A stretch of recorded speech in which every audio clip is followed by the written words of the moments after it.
क्या आपने कभी एक ऐसी राजा की कहानी सुने हैं जिसे न्याय का प्रतीक कहा गया और जिसकी गाथा 2000 साल से हमारे दिलों में जिंदा है? वो एक राजा नहीं था, वो भारत की कल्पना का आदर्श था।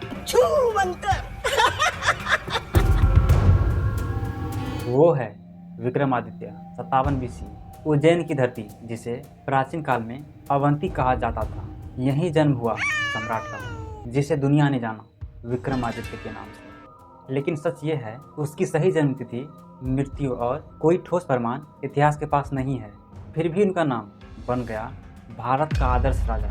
विक्रम संवत की शुरुआत 57 BC से मानी जाती है, जिसे आज भी भारत और नेपाल में आधिकारिक माना जाता है। कहानी कहती है, राजा भोज को एक अद्भुत सिंहासन मिला। उस पर बैठी थी 32 मूर्तियाँ। हर मूर्ति विक्रमादित्य के गुण गाथा सुनती थी। जब तक भोज उन गुणों को अपनाने का व्रत नहीं करते, सिंहासन उन्हें स्वीकार नहीं करता।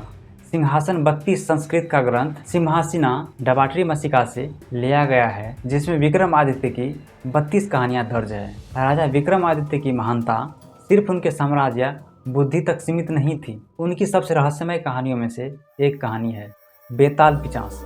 कहा जाता है, एक साधु ने विक्रमादित्य को आदेश दिया कि वो एक मुर्दा को लाकर उसके पास लाए, पर वो साधारण मुर्दा नहीं था, वो था बेताल, एक चालाक प्रेत। हर बार राजा उस मुर्दे को अपनी पीठ पर लेके चलता। बेताल जाग उठता और एक कहानी सुनाता। कहानी के अंत में वो एक कठिन प्रश्न पूछता। शर्त ये थी, अगर राजा को उत्तर पता है, अगर वो चुप रहा तो उसका सिर फट जाएगा। अगर उसने उत्तर दे दिया तो बेताल उड़कर फिर से वापस उस पेड़ पे चला जाता। क्योंकि जो ही तूने बात की, मैं उड़ के अपनी जगह पहुंच जाऊंगा। तू एक शब्द भी नहीं बोलेगा, याद रखना, ये मेरी शर्त है।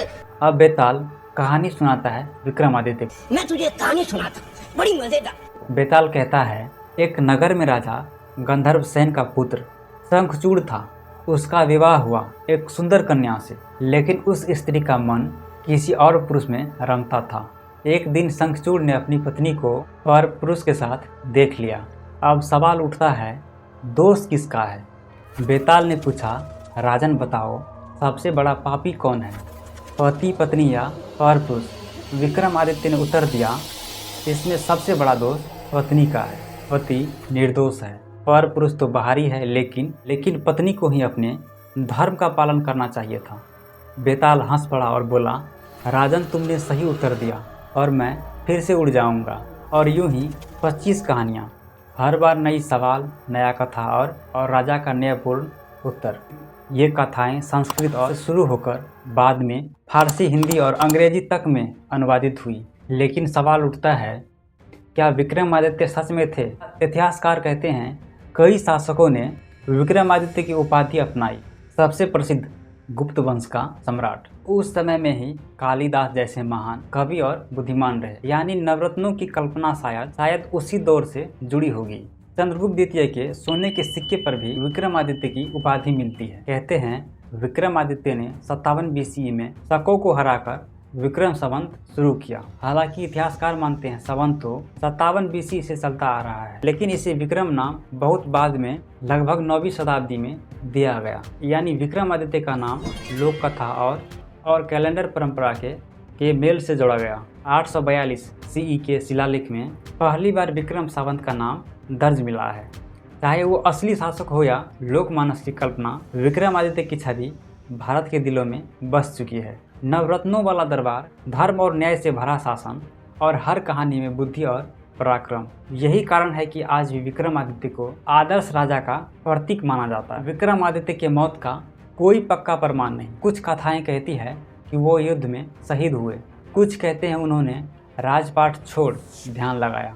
इतिहास चुप है और लोक कथाएं आज भी जिंदा है। विक्रमादित्य सिर्फ एक नाम नहीं, वो भारत की उस कल्पना का प्रतीक है जहाँ राजा न्यायप्रिय, बुद्धिमानों का संरक्षण और जनता का रक्षक होता है।